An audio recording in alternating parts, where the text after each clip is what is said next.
ओम अज्ञानतिमिरान्धस्य ज्ञानाञ्जनशलाकया सत्स्वरोन्मिलितं येन तस्मै श्रीगुरुवे नमः।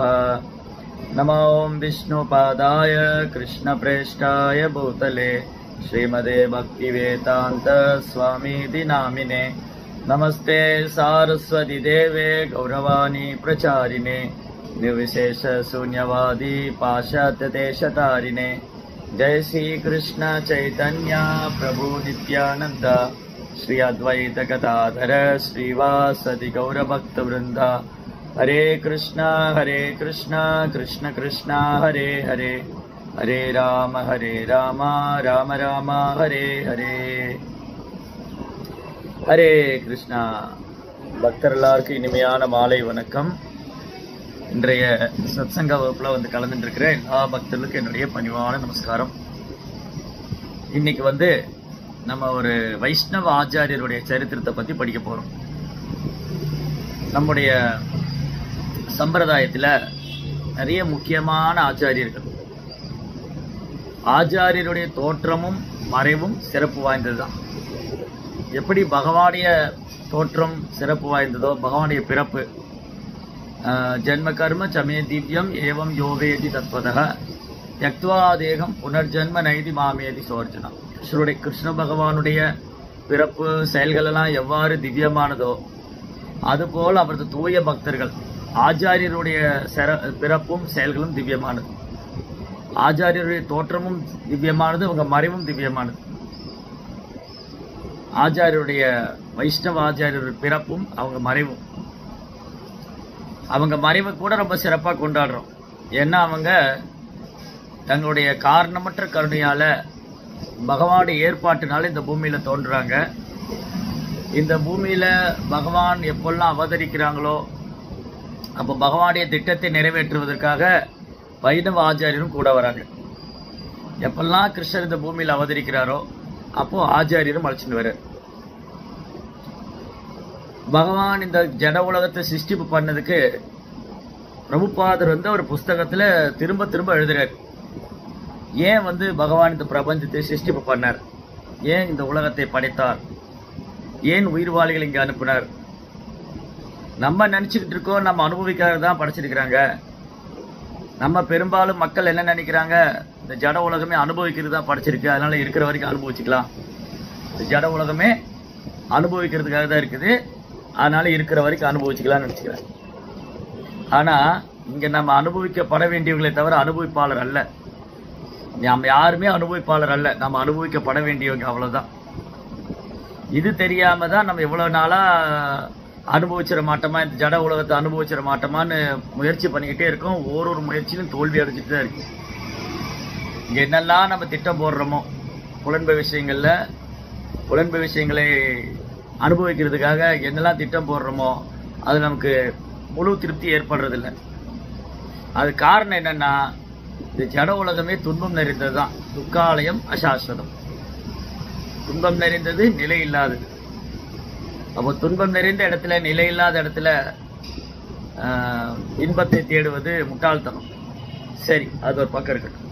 அப்ப என்ன ஆச்சு, இந்த ஜட உலகத்தை பகவான் சிருஷ்டிப்பு பண்ணது நம்ம இங்க பர்மனண்டா இருக்கிறதுக்காகவும் அனுபவிக்கிறதுக்கும் அல்ல. பகவான் நமக்கு ஒரு வாய்ப்பு தருகிறார். இந்த ஜட உலகத்திலிருந்து நம்ம திரும்ப அவர்கிட்ட வரணும், பகவான்கிட்ட எப்படியாவது நம்ம திரும்ப வந்துடணும். அதற்காக ஒரு வாய்ப்பு கொடுத்திருக்காரு. அதுக்கு அவர் சிருஷ்டி பண்ணது. நம்ம நினைச்சிட்டு இருக்கிறோம் நம்ம அனுபவிக்கிறதுக்காக பகவான் படைச்சிட்டாரு. நிறைய பேர் அப்படிதான் சொல்லுவாங்க, எங்க கடவுள் படைச்சிருக்காரு எதுக்குங்க, அனுபவிக்கதானுங்க, அனுபவிச்சிருங்க, இருக்கிற வரைக்கும் எல்லாத்தையும் அனுபவிச்சிருங்க அப்படின்னு பெரும்பாலான மக்கள் நினைத்து கொண்டிருக்கிறார்கள். ஆனா அது உண்மை அல்ல. பகவான் இந்த உலகத்தை சிருஷ்டிப்பதே நம்ம எல்லாருக்கும் ஒரு வாய்ப்பு, திரும்ப அவர்கிட்ட வர்றதுக்கு, பகவான்கிட்ட திரும்ப போறதுக்கு நமக்கெல்லாம் ஒரு வாய்ப்பு. அப்ப இது சிருஷ்டிப்பு பண்ணது மட்டுமல்ல, இந்த உலகத்தை படைத்தது மட்டுமல்ல, அவரே இறங்கி வர்றார் காரணமற்ற கருணையால.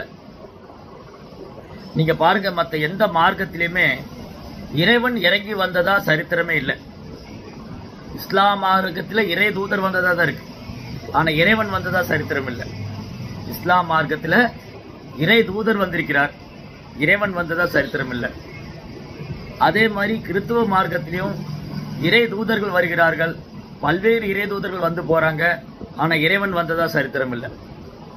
ஆனா நம்முடைய சனாதன தர்மத்துல பகவானே நேரடியாக இறங்கி வந்ததாக பல சரித்திரங்கள் இருக்கு, பல்வேறு அவதாரங்கள். வேற எந்த மார்க்கத்திலும் இதை பார்க்க முடியாது. இறைவனுடைய பல்வேறு அவதாரங்கள், அந்த அவதாரத்துடைய அவதாரங்கள், அவதாரத்தின் தெய்வீக லீலைகள், பகவானுடைய தெய்வீகமான குணங்கள். நீங்க மற்ற மார்க்கத்துல பாத்தீங்கன்னா இறைவனை பற்றி ரொம்ப அழகா புகழ்வாங்க. அவர் எங்கும் வியாபித்திருக்கிறார், அவர் எல்லையற்றவர், அவர் அமானுஷ்யமான ஆற்றல் படைத்தவர், அவர் இன்றி அணுவும் அசையாது எல்லாம் சொல்லுவாங்க. ஆனா நம்மளுடைய சனாதன தர்மத்துல சிறப்பு என்னன்னா பகவானுடைய பல்வேறு அவதாரங்களும் அந்த அவதாரத்தின் லீலைகளும் ரொம்ப அழகா வர்ணிச்சிருக்கார்.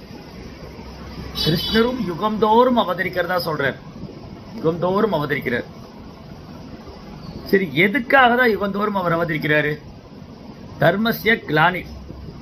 தர்மஸ்ய கிளானிர்னா தர்மம்னு சொன்னாலே ஒருத்தருடைய ஆக்குபேஷனல் டியூட்டின்னு ப்ரோப்பா சொல்றாரு.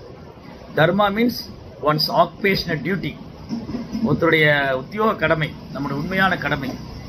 ஜீவாத்மாவுடைய உண்மையான கடமை என்னன்னா கிருஷ்ணருக்கு சேவை பண்றதுதான். ஜீவேரே சொருபகோய் கிருஷ்ணரே நித்யதாஸ். இதை நம்ம மறந்து போகும்போது, இந்த பாதையிலிருந்து நம்ம விலகும் போது, இதுதான் உண்மையான தர்மம்.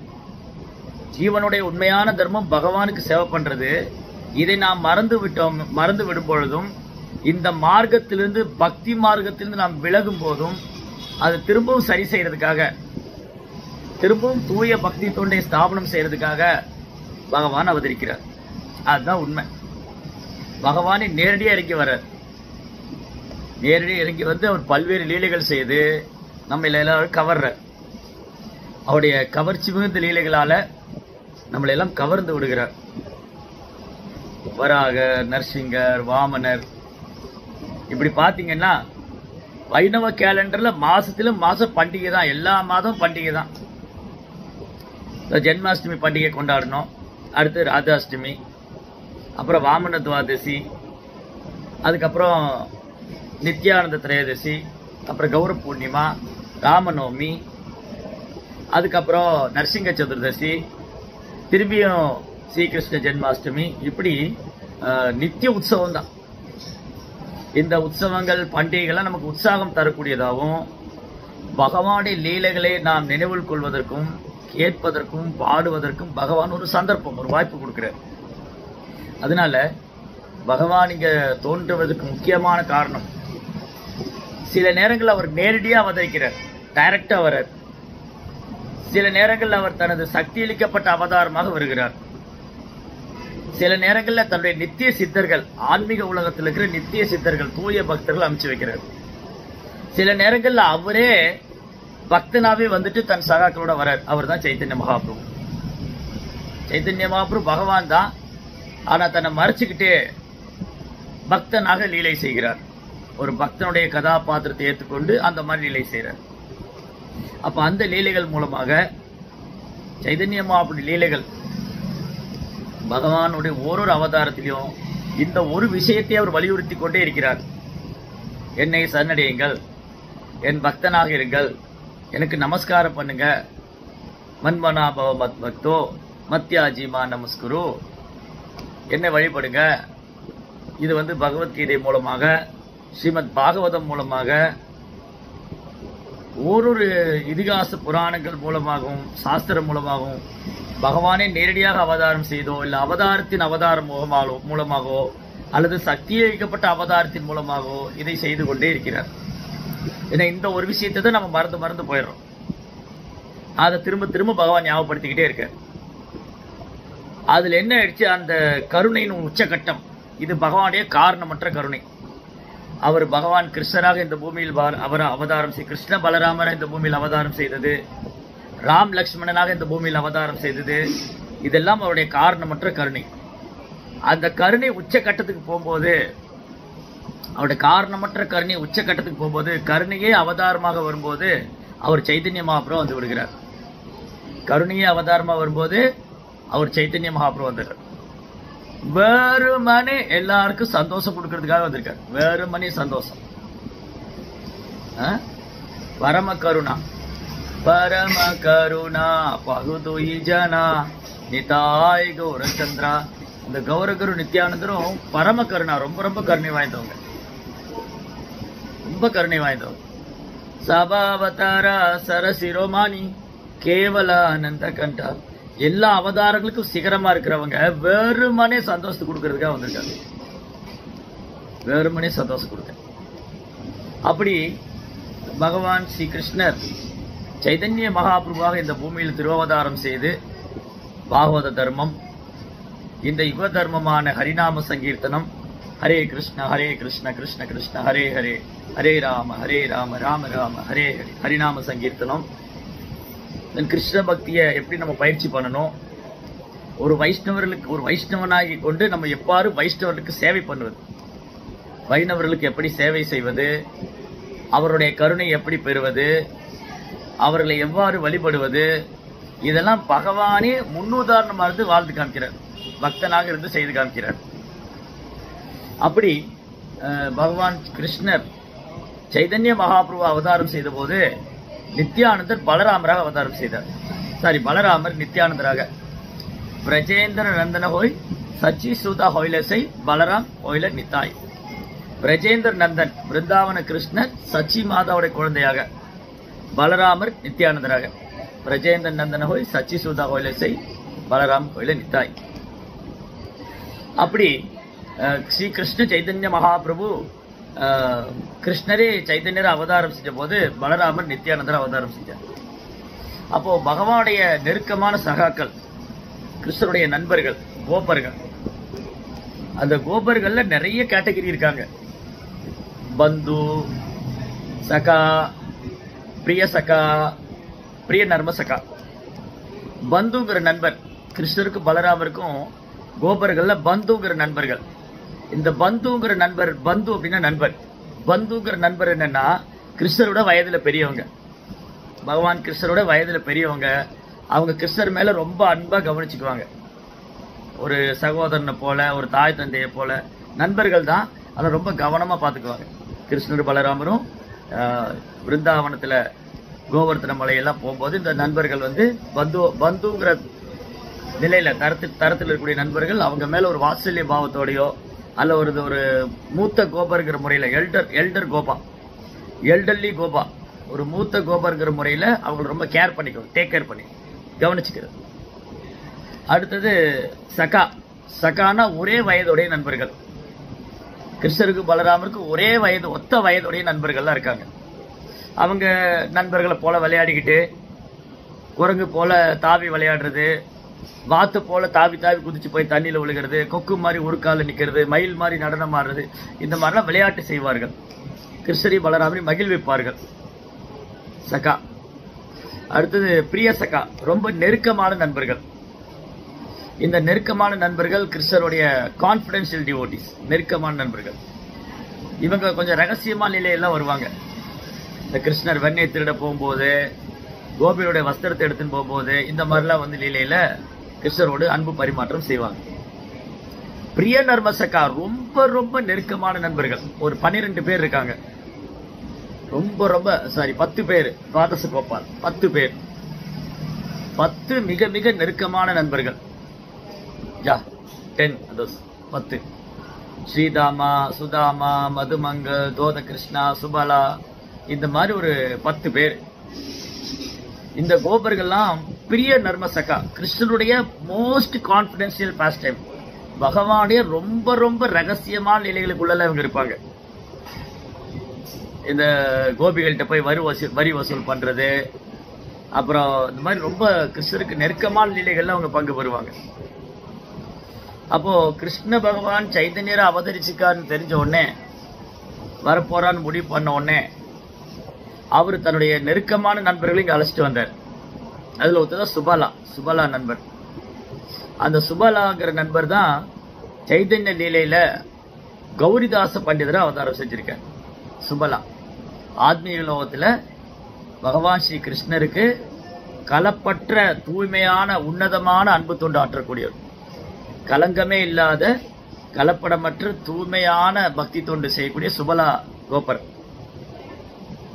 பிரிய நர்மசகா அவரு ஆத்மீக லோகத்துல கோலோக விருந்தாவனத்தில் எப்படி கிருஷ்ணர் மேல தூய அன்பு கொள்றது, எப்படி பகவானை திருப்தி செய்வது, எப்படி கிருஷ்ண உணர்வுலயே இருக்கிறது, அதையெல்லாம் நமக்கு கத்துக் கொடுக்கறதுக்காக சைதன்ய லீலையில ஒரு கௌரிதாச பண்டிதரா வந்தார். கௌரிதாஸ் இங்க எவ்வளவு பேரு மாயாப்பூர் போயிருப்பீங்கன்னு தெரியல. மாயாப்பூர் எல்லா பக்தர்களும் போயிருப்பீங்கன்னு நினைக்கிறேன். மாயாப்பூர் பக்கத்துல அம்பிகா கல்னான்னு ஒரு இடம் இருக்கு. யாரா போயிருக்கீங்களா? அம்பிகா கல்னா கை தூக்கலாம். அம்பிகா கல்னா ரொம்ப அழகான ஒரு இடம், கங்கை கரையில இருக்கு. அம்பிகா கல்னா ஒரு சின்ன கிராமம். இந்த கிராமத்துல தான் கௌரிதாச பண்டிதர் வாழ்ந்து கொண்டிருக்கிறார். அம்பிகா கல்னா கௌரிதாச பண்டிதருடைய உயிர் ஆத்மா சைத்தன்ய மகாபிரபு. கௌரிதாசருக்கு வந்து உயிரும் ஆன்மாவும் சைத்தன்ய மகாபிரபு. சைத்தன்ய மகாபிரபு பிரிந்து அவரால் இருக்கவே முடியாது. எப்பவுமே மகாபிரபு புகழ் பாடிக்கொண்டு அவருக்கு சேவனம் செய்து கொண்டே இருப்பார்.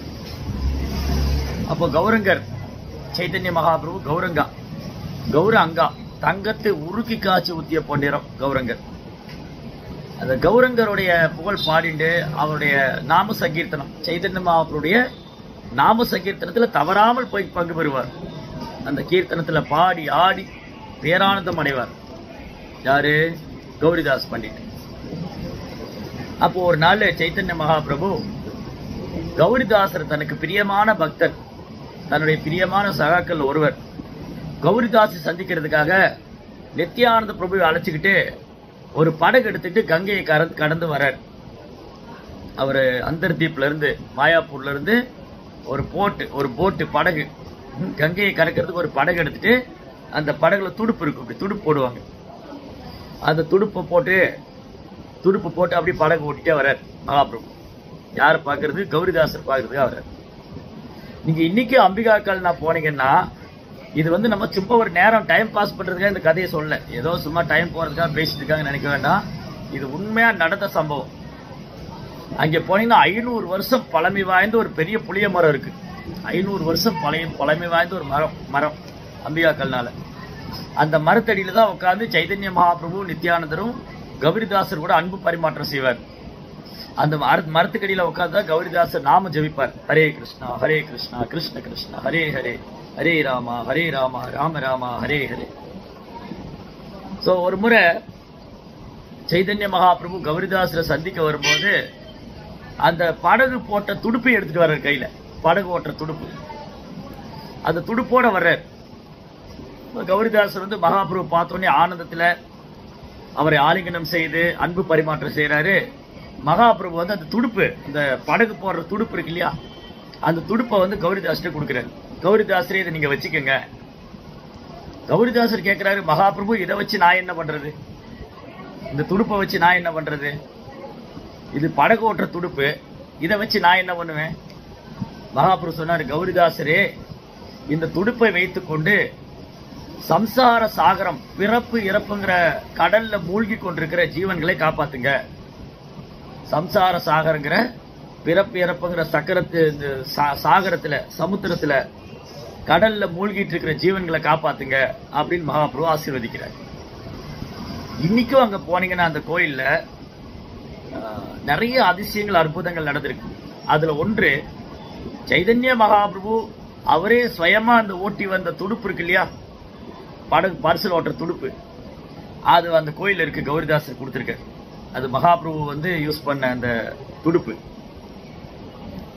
அது மட்டும் இல்ல, மகாபிரபு தான் கைப்பட எழுதிய பகவத்கீதை ஸ்லோகங்கள், சைதன்ய மகாபிரபு தான் கைப்பட எழுதிய பகவத்கீதை ஸ்லோகங்கள் ஓலைச்சுவடி, அதுவும் கௌரிதாசர் பரிசா கொடுத்திருக்காரு. அதுவும் அந்த கோயில்ல இருக்கு. சைதன்ய மகாபிரபு கைப்பட எழுதிய பகவத்கீதா ஸ்லோகங்கள் இருக்கு, அவர் ஓட்டி வந்த துடுப்பு இருக்கு. கௌரிதாசுக்கு ரொம்ப சந்தோஷம், மகாபிரபு என் மேல எவ்வளவு பிரியமா இருக்காரு, எனக்கு வந்து அவர் கைப்பட எழுதிய பகவத்கீதை என்கிட்ட கொடுத்து, ஒரிஜினல் காப்பி அது, மகாபிரபுவே கைப்பட எழுதிய பகவத்கீதை காப்பி வந்து அந்த பிரதி வந்து எனக்கு கொடுத்திருக்கிறாரு. என் மேல மகாபிரபு எவ்வளவு அன்பா இருக்காரு. கௌரிதாசுக்கு ரொம்ப சந்தோஷம். மகாபிரபு சொன்னாரு, கௌரிதாசா நான் வந்து சன்னியாசம் எடுத்துக்க போறேன். அவ்வளவுதான். அவர் அழ ஆரம்பிச்சிட்டார். ஏன்னா மகாபிரபுவோடைய சங்கத்தை விட்டு பிரியறதுக்கு யாருக்கு மனசு வரும்? யாருக்குமே மனசு வராது. அதுவும் கௌரிதாசோட உயிர் ஆத்மா மகாபிரபு. கௌரிதாஸ் தொடர முடியாது. நீங்க சன்னியாசம் எடுத்து போயிட்டா உங்களை வந்து என்னால பார்க்காம இருக்க முடியாது. நான் உடனே விட்டுடுவேன். நீங்க போக கூடாது இங்க இருந்து. நான் வந்து இங்க இருந்து உங்களை போக அனுமதிக்க மாட்டேன். மகாபிரபு சன்னியாசம் எடுத்துக்கிறேன்னு சொன்ன உடனே கௌரிதாசருடைய கண்கள் இருந்து அருவி மாறி கண்ணீர் அலற. மகாபிரபு, நான் இங்க இருந்து உங்களை போக விட மாட்டேன். நீங்க போக முடியாது.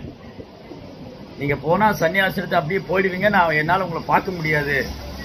ஒண்ணு பண்ணுங்க, இல்ல என்னையும் கூட கூட்டிட்டு போங்க. என்னையும் கூட கூட்டிட்டு போயிருங்க, இல்ல நீங்க இங்கேதான் தங்கி இருக்கு. என் கூடயே தான் இருக்கு. என்னால உங்களை பிரிஞ்சு இருக்க முடியாது. பாருங்க, மகாபிரபு மேல எவ்வளவு அன்பு இருந்தா அவர் வந்து மகாபிரபுவை பிரிந்து இருக்க முடியவில்லை என்று கூறுகிறார். என்னால உங்களை பிரிஞ்சு இருக்க முடியாது.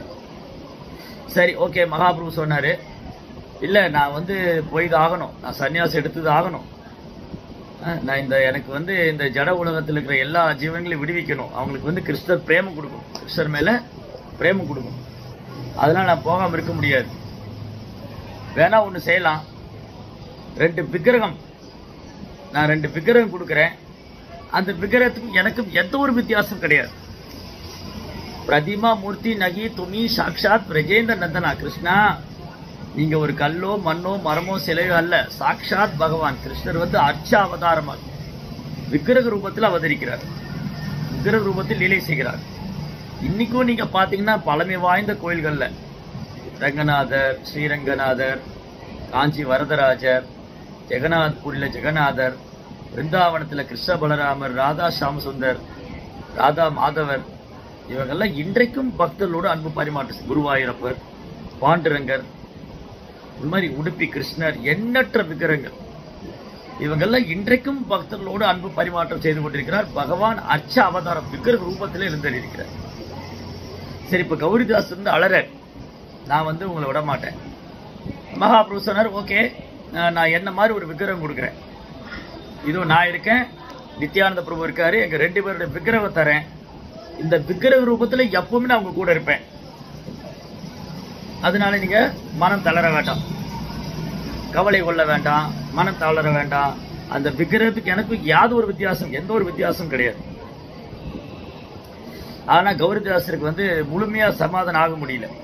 என்னதான் இருந்தாலும் விக்கிரகம் தானே. மகாபிரபு வந்து பர்சனலா இருக்காரு. மகாபிரபு இப்ப என் கூட பர்சனலா இருக்காரு. நேருக்கு நேரே எனக்கு நேரே நின்று பேசிக்கிட்டு இருக்காரு. என்னதான் இருந்தாலும் விக்கிரகம் தானே அப்படின்னு ஒரு சின்ன சந்தேகம் இருக்கு. என்னதான் இருந்தாலும் ஓகே, மகாபிரபுவை நான் விக்கிரக ரூபத்தில் வழிபடலாம். மகாபிரபுவை நான் விக்கிரக ரூபத்தில் வழிபடலாம். என்னதான் இருந்தாலும் விக்கிரகம் தானே, பகவான் தானே, சின்ன ஒரு சந்தேகம் வரும். மகாபிரபு அதை புரிந்து கொள்கிறார்.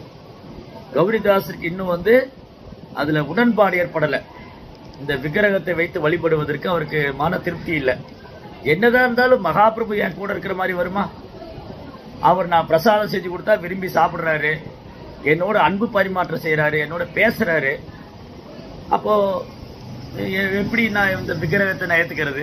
அவருக்கு சின்ன ஒரு சமாதானம் ஆகல. இதை மகாபிரபு நன்றாக புரிந்து கொள்கிறார். உடனே மகாபிரபு சொல்றாரு, கௌரிதாசா, சரி ஒண்ணு பண்ணலாம். நாங்க 4 பேர், நானு, நித்யானந்தர், எங்களுடைய விக்கிரகம் 4 பேர். நீ 4 பேருக்குமே பிரசாதம் கொடு. நாங்க 4 பேருமே சாப்பிட்றோம். 2 பேர் உன் கூட இருப்போம், 2 பேர் போயிடுவோம். இது ஓகேவா உனக்கு? இது சம்மதமா? உடனே கௌரிதாசர் சென்று சமையலறையில் போய் விதவிதமான பதார்த்தங்களை சமையல் செய்து 4 பேருக்கு இலை போடுறாரு. 4 பேருக்கு இலை போட்டா 4 பேர் உட்கார்ந்து சாப்பிட்றாங்க.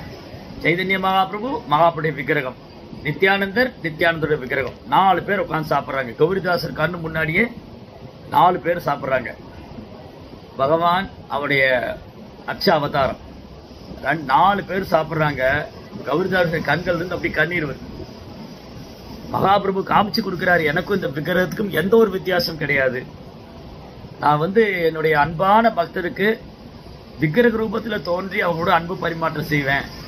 என்னை வந்து ஒரு சாதாரண உலோகம்னோ பஞ்சலோகம்னோ அல்ல உலோகம்னோ இல்லை மரமோ கல்லோ நினைச்சுக்க வேண்டாம். என் அன்பான பக்தர்களுக்கு நான் என்னுடைய அன்பை நான் அவங்ககிட்ட வெளிப்படுத்துவேன், அவங்க அன்பு பரிமாற்றம் செய்வதை நான் ஏற்றுக்கொள்றேன் அப்படின்னு பகவான் காமிச்சு கொடுக்குறேன். கௌரிதாசருக்கு ஆனந்த கண்ணீர். இப்ப சாப்பிட்டு முடிச்சாங்க 4 பேரும். 4 பேர் இருந்துச்சு கை கழுவிட்டு 2 பேர் வீட்டை விட்டு போறாங்க, 2 பேர் நிக்கிறாங்க.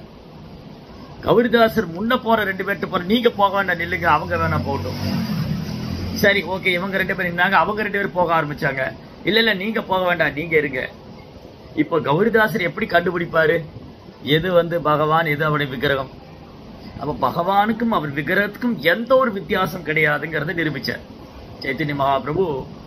எனக்கும் என் விக்கிரகத்துக்கும் எந்த ஒரு வித்தியாசம் கிடையாது. ஆச்சாரியன் ஒரு தூய பக்தன் அன்போடு என்னை வணங்கும் போது அந்த விக்கிரகத்திலிருந்து நான் அவர்கிட்ட அன்பு பரிமாற்றம் செய்யறேன். இங்க இருக்கிற பழமையான கோயில்களில் உள்ள பகவான் விக்கிரகம் எல்லாமே ஒரு தூய பக்தருடைய அன்புக்கும் பிரார்த்தனைக்குமாக தோன்றினோம். அது ரங்கநாத சாமி ஆகட்டும், உடுப்பி கிருஷ்ணர் ஆகட்டும், பூரி ஜெகநாதர் ஆகட்டும், திருப்பதி பாலாஜி, எல்லா விக்கிரகமும் பக்தனோடு அன்பு பரிமாற்றம் செய்வதற்காகவும் தூய பக்தருடைய பிரார்த்தனையை நிறைவேற்றுவதற்காகவும் அவரை ஆசீர்வதிக்கிறதுக்காகவும் அவங்களை மகிழ்விக்கிறதுக்காகவே பகவான் அர்ச்ச அவதாரமாக தோன்றி வருகிறார் விக்கிரக ரூபத்தில். சரி, இப்போ கௌரிதாசுக்கு ஒரே குழப்பமாயிருச்சு. யாரை போக சொல்றது, யாரை இருக்க சொல்றது? இவங்க 2 பேர் நடந்து போனா அங்க போய் அவங்கள பிடிச்சு நிறுத்துறாரு, நீங்க போகாதீங்க, அவங்க போகட்டும். சரி, அவங்க 2 பேர் நடந்து போனா இருக்க அவங்க போட்டு நீங்க இருக்க. ஆக மொத்தத்துல மகாபிரபு காண்பித்து கொடுத்தார், எனக்கும் என் விக்கிரகத்துக்கும் எந்த ஒரு வித்தியாசம் கிடையாது. இப்ப கௌரிதாசர் முழு திருப்தியோட இருவரை ஏற்றுக்கொள்றார். சரி, நீங்க யாராவது இங்க 4 பேர்ல யாரோ 2 பேர் என் கூட இருக்கு, இங்க 4 பேர்ல யாராவது 2 பேர் என் கூட இருக்க. இன்றைக்கும் அந்த விக்கிரகங்கள் அம்பிகா கல்நாள் ரொம்ப அழகான விக்கிரகம். கௌரி நித்யானந்தர் 2 கையும் உயர்த்திட்டு ரொம்ப அழகா இருக்கும். கௌரிதாசர் விதவிதமான பலகாரங்களை செய்து அந்த விக்கிரகத்தை மகிழ்விப்பார். வகையான அல்வாக்கள், இனிப்பு பலகாரங்கள், சப்பன் பூகு, விதவிதமான பலகாரம். சில நேரம் கௌரிதாசர் அவர் கையில ஒண்ணுமே இல்லை, அந்த விக்கிரகத்துக்கு நிவேதனம் செய்யறதுக்கு ஒண்ணுமே இல்லைன்னா பகவானே இது ஏற்பாடு செய்து கொள்றார் கௌரிதாசரை மகிழ்விக்கிறதுக்காக. சில நேரங்களில் கௌரிதாசர் எனக்கு ஒன்றும் பிக்ஷை கிடைக்கவே இல்லையே, எனக்கு ஒன்றும் வருமானம் இல்லை, நான் எப்படி இன்னைக்கு கௌரி நித்தாய்க்கு விருந்து கொடுக்க போறேன் அப்படின்னு அவர் நினைக்கும் போது அந்த கௌரி நித்யானந்தரே தங்களுக்கு தேவையான விருந்தை தயார் செய்து கொள்றார். யாராவது செல்வந்தர் ஏதாவது பரிசு பொருட்கள் கொடுத்துட்டு போவாங்க, பலகாரம் கொடுத்துட்டு போவாங்க, ஏதாவது லீலைகள் செய்து விடுவார். ஆபரணங்கள், பட்டு வஸ்திரங்கள். சில நேரம் கௌரிதாசர் மனதில் வேதனைப்படுவார், எனக்கு கௌரி நித்தாய் விக்கிரகத்துக்கு அலங்காரம் செய்யறதுக்கு என்கிட்ட பட்டு வஸ்திரம் இல்லையே, ஆபரணங்கள் இல்லையே. உடனே பகவான் அதை ஏற்பாடு செய்து விடுவார். அந்த மாதிரி ஒரு அந்யோன்யமான அன்பு பரிமாற்றம் கௌரிதாசருக்கும் சைத்தன்ய மகாபிரபு. சரி, இந்த விக்கிரகத்தை ஆராதனை செய்வதற்கு ஒரு பக்தர் வேண்டும், ஒரு பூஜாரி வேணும். கௌரிதாசர் என்ன பண்ணாரு, பஞ்சதத்துவங்கள் ஒருவர் கதாதர பண்டிதர். கதாதருடைய சேவகர் ஒருத்தர் சைத்தன்யதாஸ். சைத்தன்யர் கௌரிதாசர் போய் கேட்டுக்கிட்டாரு கதாதர்கிட்ட, இந்த பக்தரை என்கிட்ட அனுப்பி விடுவீங்களா, இங்க கௌரி நித்தாயோட சேவைக்காக, பூஜாரி சேவைக்காக சைத்தன்யரை கூட அனுப்புங்க. கதாதரும் மனமும் தாராளமா கூட்டிட்டு போங்க, சைத்தன்யர் உங்க கூட இருந்து அந்த விக்கிரகத்துக்கு சேவை செய்யட்டும். இப்படி சைத்தன்யதாசர் கௌரிதாசரை தன் குருவாக ஏற்றுக்கொண்டு அம்பிகா கல்னால அந்த விக்கிரகத்துக்கு ரொம்ப அழகா சேவனம் செய்யறார். அழகா அலங்காரம் செய்வது, ஆபரணங்கள் போடுவது, பட்டு வஸ்திரங்கள் இட்டு அழகு செய்வது, ஆராய்ச்சி செய்வது, ரொம்ப அழகா கைகரியம் பண்றார் சைத்தன்யதாசர். அப்போ ஒரு சமயம் கௌரிதாசர் ஏதோ ஒரு யாத்திரை செல்கிறார். அந்த நேரத்தில் சைத்தன்யதாசரை கூப்பிட்டு, நான் வர்ற வரைக்கும் நீங்க ஆராதனை எல்லாம் நல்லா பண்ணிக்கங்க, எல்லாம் பார்த்துக்கங்க அப்படின்னு சொல்லிட்டு போறார். போனவர் ரொம்ப நாளா திரும்ப வரவே இல்லை. அடுத்து கௌர பூர்ணிமா, சைதன்ய மகாபடி அவதார தினம் வரப்போது அந்த பெரும் பண்டிகையை கொண்டாட வேண்டும். அந்த பண்டிகையை கொண்டாட வேண்டும், பக்தர்களை அழைக்கணும், கோயிலை அலங்காரம் செய்யணும், அப்புறம் போகா ஏற்பாடு செய்யணும், அபிஷேகத்துக்கு தேவையான பொருட்களை செய்ய, இப்படி பல்வேறு சேவைகள் இருக்கு. ஒரு பண்டிகை காலம்னாலே பல்வேறு சேவைகள் இருக்கும். பிரசாதம் தயார் செய்வது, அலங்காரம் செய்வது, புஷ்ப கைங்கரியம், வஸ்திரங்கள், அப்புறம் ஆபரணங்கள், வரக்கூடிய வைணவர்களுக்கு வந்து பிரசாத விநியோகம், இந்த மாதிரி பல்வேறு சேவைகள். சரி, என்னடா அது குருநாதர் காணமே சொல்லி இவரே ஏற்பாடு செய்து விடுகிறார். குருநாதர் வர்றதுக்கு தாமதம் ஆயிடுச்சு. இன்னும் 2 தினங்களே உள்ளது. பண்டிகைக்கு 2 நாள் தான் இருக்கு. குருநாதருக்கு சிரமம் வேண்டாம், நம்மளே செஞ்சிடலாம் அப்படின்னு சைத்தன்யர் என்ன பண்ணாரு, பெரும் ஏற்பாடு செய்கிறார். பக்தர்கள் எல்லாம் வரவழைத்து, நீங்க வந்து போகா சேவை ஏத்துக்கங்க, நீங்க அபிஷேக சேவை ஏத்துக்கங்க, நீங்க அலங்கார சேவை ஏத்துக்கங்க, நீங்க வஸ்திர சேவை ஏத்துக்கங்க, நீங்க ஆபரண சேவை ஏத்துக்கங்க அப்படின்னு எல்லாருக்கும் சேவையை பகிர்ந்து கொடுத்து விடுகிறார். எல்லாருக்கும் சேவைகளை பகிர்ந்து கொடுத்து விடுகிறார். சரி, திருவிழாவுக்கு ஒரு நாளுக்கு முன்னாடி தான் கௌரிதாசர் வந்து சேர்றார்.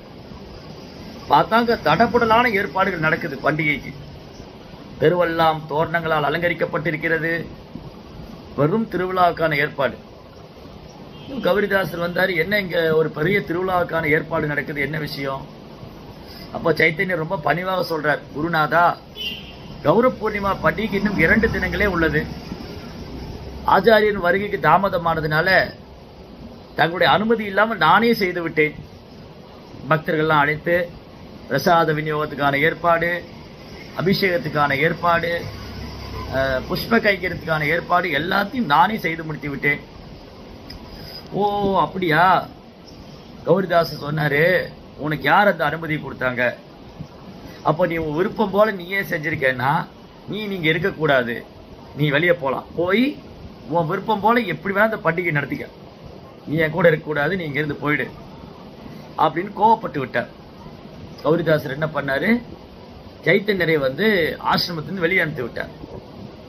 என்னுடைய அனுமதி இல்லாம யாரை கேட்டு இந்த ஏற்பாடு செய்தாய் அப்படின்னு வெளியே அனுப்பிச்சு விட்டார். சைத்தன்யரும் வந்து அந்த சைத்தன்ய தாசர் வந்து பெரிய அளவில் ஆர்கியூமெண்ட் எல்லாம் பண்ணல, குருகிட்ட போய் வாதம் எல்லாம் செய்யல. நீங்க வர தாமதமாச்சு, அதனாலதான் நான் ஏற்பாடு செஞ்சேன், என் மேல எந்த தப்பும் கிடையாது, இந்த மாதிரி ஒரு வாதமும் செய்யவில்லை. அவர்கிட்ட வாதம் பண்ணல. தன்னுடைய செயலை ஹரே கிருஷ்ணா, தன்னுடைய செயலை அவர் லட்சுமி மாதாஜி உங்க போனை மியூட் பண்ணுங்க. ஸோ அவர் வாதம் செய்யவில்லை, தன்னுடைய நிலையை நியாயப்படுத்தவும் விரும்பல. குரு போக சொன்னார், அவ்வளவுதான், நீ வெளியே போ அப்படின்ட்டு. உனக்கு ஆசிரமத்தில் இருக்க அருகதை கிடையாது, நீ தான் தோன்றித்தனமாக நீ உன் விருப்பப்படி நீயே செய்து விட்டாய், என் அனுமதி கோராமல். குருவின் அனுமதி இல்லாமல் செய்வதற்கு உனக்கு யாருக்கு அதிகாரம் கொடுத்தார்? சென்று விடு ஆசிரமத்தை விட்டு என்று வெளியே அனுப்பி விட்டார். இவரும் கங்கை கரையில வந்து உட்காந்துக்கிட்டு, சரி குருநாதர் வந்து ஏதாவது சொன்னா அதுக்கு ஒரு காரணம் இருக்கும், எல்லாம் பகவானுடைய ஏற்பாட்டில் நடக்குது, பகவானுடைய அனுமதி இல்லாம அவருடைய ஏற்பாடு இல்லாம எதுவுமே நடக்காது, ஏதேனும் காரணம் உண்டு இதுக்கு பின்பு, இதுக்கு பின்னாடி ஏதாவது ஒரு காரணம் இருக்கும். இல்லாட்டி ஏன் என் குரு மகாராஜ் என்கிட்ட கோவிச்சுக்கணும், ஏன் அவரை வெளியே அனுப்பணும், நான் ஏன் அவர்கிட்ட நியாயப்படுத்தி பேசணும், நான் ஏன் அவர்கிட்ட ஆர்கியூ பண்ணணும். ரொம்ப பணிவாக வந்து கொஞ்சம் மனவேதனை இருக்கத்தான் செய்து, குரு விட்டு பிரிச்சுட்டோமே, சேவையை விட்டு வந்துட்டோமே, கௌர நித்யானந்தர சேவை விட்டு வந்துட்டோம், குரு சொன்னார்னு வெளியில வந்துட்டோம் அப்படின்னு மனவேதனையோட வருத்தத்தோடு கங்கை கரையில் அமர்ந்து கொண்டிருக்கிறார். யாரு? சைத்தன்யதாசர். அப்போ இவர் ஏற்பாடு செய்த பக்தர்கள்லாம் பால், தயிர், தேன், அபிஷேக தேவையான பொருட்கள், புஷ்பங்கள், தானியங்கள் எல்லாம் கொண்டு வராங்க. கௌரிதாசர் கேட்டாரு, யார் உங்ககிட்ட இதெல்லாம் கொண்டு வர சொன்னா? உங்க சீடர் தான் சொன்னாரு, சைத்தன்யதாசர் தான் சொன்னாரு, நீங்க இதெல்லாம் ஏற்பாடு பண்ணுங்கன்னு என்கிட்ட சொன்னாரு. ஓ, அவரு சொன்னார், நீங்களா கொண்டு வந்திருக்கிறீங்களா? அப்போ ஒண்ணு பண்ணுங்க, இதையெல்லாம் கொண்டு அவர்கிட்ட கொடுத்து அங்க தனியா ஒரு திருவிழா பண்ண சொல்லுங்க. அவர் ஏற்பாடு செய்த எதுவுமே எனக்கு வேண்டாம், அவர் ஏற்பாடு செய்த எதையுமே நான் ஏற்றுக்கொள்ள மாட்டேன்.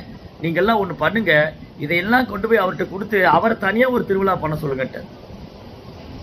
இந்த பக்தர்களுக்கெல்லாம் என்ன செய்யறது தெரியாம அப்படியே ஆச்சரியமா பாக்குறாங்க. என்ன தப்பு செஞ்சிட்டாரு அவரு? ஏதோ ஆச்சாரியர் இல்லைங்கிற நேரத்துல ஏற்பாடு செய்து விட்டார், அதுக்கு ஆச்சாரியர் கோவித்து கொண்டாரே.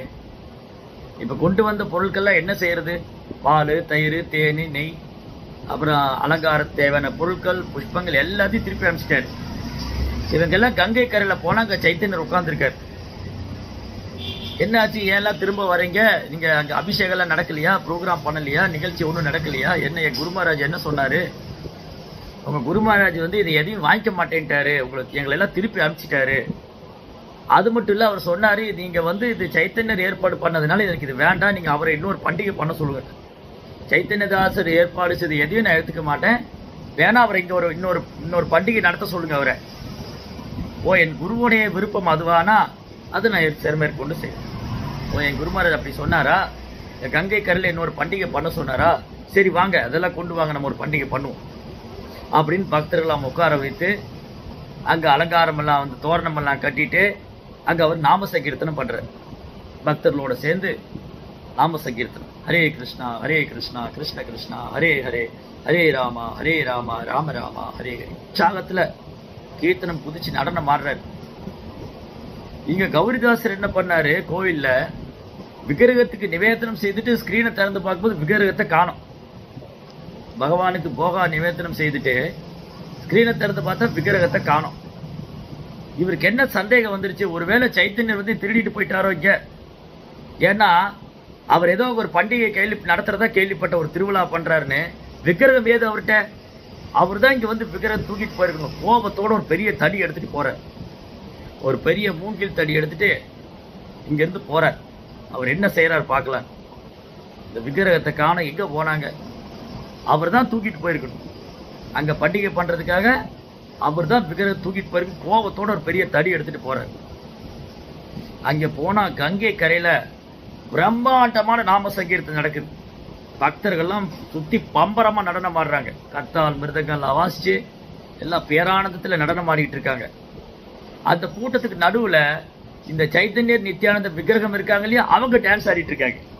அந்த பக்தர்கள் கூட்டத்துக்கு நடுவுல சைதன்ய மகாபுரம் நித்யானந்தபுரம் உற்சாகமா துள்ளி குதிச்சு கீர்த்தனம் செஞ்சு ஹரே கிருஷ்ணா கிருஷ்ண கிருஷ்ணா ஹரே ஹரே, ஹரே ராமா ராம ராமா ஹரே ஹரே கீர்த்தனம் செஞ்சு நடனம் ஆடிட்டு இருக்காங்க. கௌரிதாசர் ஒரு தடியோட வர்றதை பார்த்துட்டு இந்த கௌரங்கர் நித்யானந்தர் என்ன பண்ணாங்க, இவர் நம்மளதான் அடிக்க வர்றாரு போல இருக்கு, நம்ம தான் கோயில் விட்டு ஓடி வருதோம். ஆக்சுவலி சைத்தன்யர் திருடிட்டு வரல, சைத்தன்யர் தூக்கிட்டு வரல, சைத்தன்யர் மேல உள்ள அன்புனால, சைத்தன்யதாசர் மேல உள்ள அன்புனால இந்த கீர்த்தனத்துல வந்து விக்கிரகங்கள் ஓடி வந்து கலந்துக்கிட்டாங்க. அந்த கோயிலை விட்டு இறங்கி வந்துட்டாங்க. இறங்கி வந்து இந்த கூட்டத்துக்கு மத்தியில நடனம் ஆடுறாங்க. கௌரிதாசரை பார்த்த உடனே இந்த கௌரங்கர் விக்கிரகமும் நித்யானந்த விக்கிரகமும் என்ன நினைச்சுக்கிட்டாங்க, இவர் நம்மளதான் அடிக்க வர்றாருன்னு சொல்லி எங்கேயாவது போய் ஒளிஞ்சுக்கணும், இவர் கண்ணுல மாட்டணும் நம்மளை அடிச்சு போடுவாரு, எங்கேயாவது போய் ஒளிஞ்சுக்கணும்னு தேடுறாங்க, எங்க ஒளியிறது அப்படின்னு. கௌரிதாசரும் வேகமா கிட்ட வந்துகிட்டே இருக்காரு. இந்த விக்கிரகம் நடனம் ஆடுறத ஆச்சரியமா பாக்குறாரு. என்னடா அது, கோயில்ல உள்ள விக்கிரகம் இங்க வந்து நடனம் ஆடிக்கிட்டு இருக்கிறாங்க, நான் என்னமோ சைத்தன்யதாசர் தான் தூக்கிட்டு வந்துட்டாருன்னு நினைச்சேன். இப்போ கௌரிதாசர் கண்ணு முன்னாடியே இந்த விக்கிரகம் எங்க மறைஞ்சுக்கிறது தெரியாம அந்த கூட்டத்துக்குள்ள சைத்தன்யதாசர் நடனம் ஆடிட்டு இருக்காரு இல்லையா, அவர் இதயத்துக்குள்ள போய் மறைஞ்சுக்கிட்டாங்க. யாருக்குள்ள, சைதன்யதாசோட இதயத்துக்குள்ள போய் மறைஞ்சுக்கிட்டாங்க. இந்த ரெண்டு விக்கிரகமும் கௌரங்கரும் நித்யானந்தரும் கௌரிதாசர்கிட்ட இருந்து தப்பிக்கணும்னு சொல்லி அவங்க எல்லார் கண்ணு முன்னே, கௌரிதாசர் கண்ணு முன்னாடி அந்த ரெண்டு விக்கிரகமும் சைதன்யரோட இதயத்துக்குள்ள போய் மறைஞ்சிட்டாங்க. கௌரிதாசனை தடியை தூக்கி வீசிட்டு ஓடி வந்து தன் சீடரை கட்டி தழுவிக்கிட்டார். எந்த அளவுக்கு உனக்கு பகவான் மேல அன்பு இருந்தா அவர் கோயிலை விட்டு இறங்கி வந்து உன்னோட அன்பு பரிமாற்றம் செய்வாரு, எனக்கு ரொம்ப பிரியமான சீடன்னு சொல்லி அவர் கட்டி தழுவிட்டார். பாருங்க, பொறுமையா இருந்தா பகவான் வந்து எந்த அளவுக்கு ஒரு பக்தருடைய குணங்களை காமிச்சு கொடுக்கிறார். சைத்தன்யர் வந்து தன் குருநாதர்கிட்ட ஆர்கியூமெண்ட் பண்ணல, வாதம் செய்யல, எதிர்த்து பேசல, தன் நிலையை வந்து நியாயப்படுத்தி பேசல, வெறுமனே மௌனமா வந்துட்டார். இப்ப பகவானே காமிச்சு கொடுத்தாரு சைத்தன்யர் வந்து எவ்வளவு பிரியமானவர் அவருக்கு. அவர் இதயத்துக்குள்ள போய் ஒளிஞ்சுக்கிட்டதுனால அன்று முதல் அந்த பக்தருக்கு ஹிருதய சைத்தன்யர்னு திருநாமம். கௌரிதாசருடைய சீடரான சைத்தன்யதாசர் அன்று முதல் எல்லோராலும் அவர் இதயத்துல போய் சைத்தன்ய மகாபுரம் ஒளிஞ்சுக்கிட்டதுனால அவருக்கு ஹிருதய சைத்தன்யான்னு திருநாமம். ஹிருதய சைத்தன்யதாஸ் ரொம்ப அழகான ஒரு பக்தர். அவர் யாருன்னா, நம்முடைய சம்பிரதாயத்துல ஷாமானந்த பண்டிதர்னு ஒரு பெரும் ஆச்சாரியர், அவருடைய குருநாதர் தான் ஹிருதய சைத்தன்யர். ஆகச்சிறந்த ஒரு பக்தர். இப்படி தன் சீடரை அழைச்சி வந்து கோயில்ல திரும்பி கௌரணித்தாய்க்கு சேவை பண்ண வச்சார். ஒரு ஒரு ஒரு குரு சீட பந்தம். இந்த பாருங்க, இந்த லீலையில எவ்வளவு அழகழகான விஷயம். இந்த ஒரு லீலையில இன்னைக்கு எவ்வளவு அழகான விஷயம் எல்லாம் படிச்சோம். ஒண்ணு, பகவானை விக்கிரகத்துக்கும் அவருக்கும் எந்த ஒரு வித்தியாசம் கிடையாது. முதல் பாயிண்ட் வந்து பகவானுக்கும் அவர் விக்கிரகத்துக்கும் எந்த வித்தியாசம் கிடையாது. ரெண்டாவது, ஆன்மீக குரு தன் சீடனை சோதிக்கலாம். அதனால் சீடன் மனம் தளர்ந்து விடக்கூடாது. குரு நம்மளை பரீட்சை பண்ணலாம், அவருக்கு அதிகாரம் உண்டு. ஆன்மீக குருவுக்கு தன் சீடனை பரிசோதனை பண்ண அதிகாரம் உண்டு, பரீட்சை வைக்கிறது. அதனால ஒரு நாளும் நம் குரு மகாராஜ் மேல, நம்ம குரு மேல வந்து அதிருப்தி அடையக்கூடாது. என்ன குரு இப்படி சொல்லிட்டாரு, என்ன என் குரு நான் நல்லா தானே இருந்தேன், நான் நல்லா தானே சேவை, என்னையே அப்படி பண்ணாரு.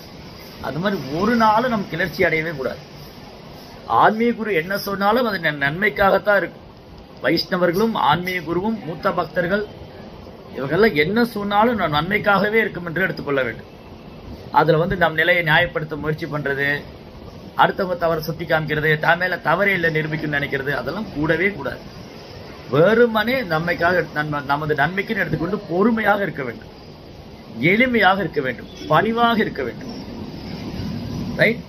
ஸோ ஒரு லீலை, ஒரு பாடம் வந்து பகவானுக்கும் பகவானது பக்தனுக்கும் பகவானும் பகவானது விக்கிரகத்துக்கும் எந்த ஒரு வித்தியாசம் கிடையாது. இரண்டாவது பாடம், ஒரு சீடன் எவ்வளவு பொறுமையாக இருக்க வேண்டும், எவ்வளவு பணிவாக இருக்க வேண்டும், எவ்வளவு எளிமையாக இருக்க வேண்டும். அப்பேற்பட்ட சீடன் இதயத்துல பகவானே தோன்றி விடுவார் குருவோட கருணையால. ரொம்ப அழகான வர்ணனை. இந்த லீலை நடந்த இடங்கள்ல இன்றைக்கும் இருக்கு. அந்த அம்பிகா கல்னா கோயில், கௌரணித்தாய் விக்கிரகம், சைதன்ய மகாபு கைப்பட எழுதிய பகவத்கீதை, அப்புறம் அவர் ஓட்டி வந்த துடுப்பு, அந்த புளிய மரம், எல்லாம் இன்னைக்கு போனாலும் பார்க்கலாம். அது மட்டும் இல்ல, அந்த கோயில் இன்னொரு விசேஷமான ஒரு லீலை நடக்கும். திரையை வந்து திறந்து மூடிக்கிட்டு, திரையை வந்து திறந்து மூடுவாங்க. திரை போட்டே வச்சிருக்க மாட்டாங்க, திறந்தே வச்சிருக்க மாட்டாங்க. கேட்டா என்ன காரணம், ஏன் இந்த கோயில்ல மட்டும் திரையை திறக்கிறீங்க மூடுறீங்க? அது வந்து பாருங்க, இந்த சைதன்யதாசர், ஹிருதய சைதன்யதாசருடைய பக்தினால விக்கிரகம் கோயிலை விட்டு இறங்கி போயிட்டாங்க. அப்படி ஒருவேளை யாராவது இங்க வந்து ரொம்ப அன்போட கௌரவர்கிட்ட பிரார்த்தனை பண்ண திருப்பி இறங்கி போயிட்டா என்ன பண்றது? அதனாலதான் நாங்க திரையை போடுவோம் திறப்போம், திரையை போடுவோம். பூஜாரி வந்து இதே வேலைதான் ஆகும்.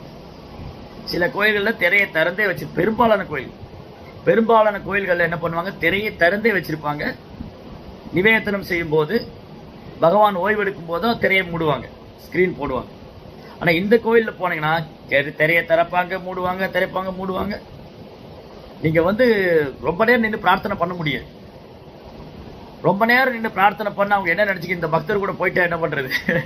இந்த பக்தர் வந்து ரொம்ப நேரம் பிரார்த்தனை பண்ணி கௌரவர் அவர் கூட இறங்கி போயிட்டா, அதனால யாருமே நீண்ட நேரம் அங்க நின்று பிரார்த்தனை பண்ண முடியாது. கொஞ்ச நேரம் பிரார்த்தனை ஸ்கிரீனை போட்டுருவாங்க. நமக்கு வந்து அவ்வளவு அழகான விக்கிரகம், கௌரகர் நித்யானந்தரும் அவ்வளவு அழகான விக்கிரகம். வாய்ப்பு கிடைச்சா ஒரு முறையாவது நான் போய் தரிசனம் பண்ண வேண்டிய கோயில் அம்பிகா கல்னா இருக்கிற கௌரி நித்யானந்தர் விக்கிரகம். ரொம்ப அழகான லீலை, நிறைய பாடம் இதுல. வாய்ப்பு கொடுத்தமைக்காக பக்தர்களுக்கெல்லாம் ரொம்ப நன்றி. ஹரே கிருஷ்ணா. ஜெய் ஸ்ரீல பிரபுபாத் கி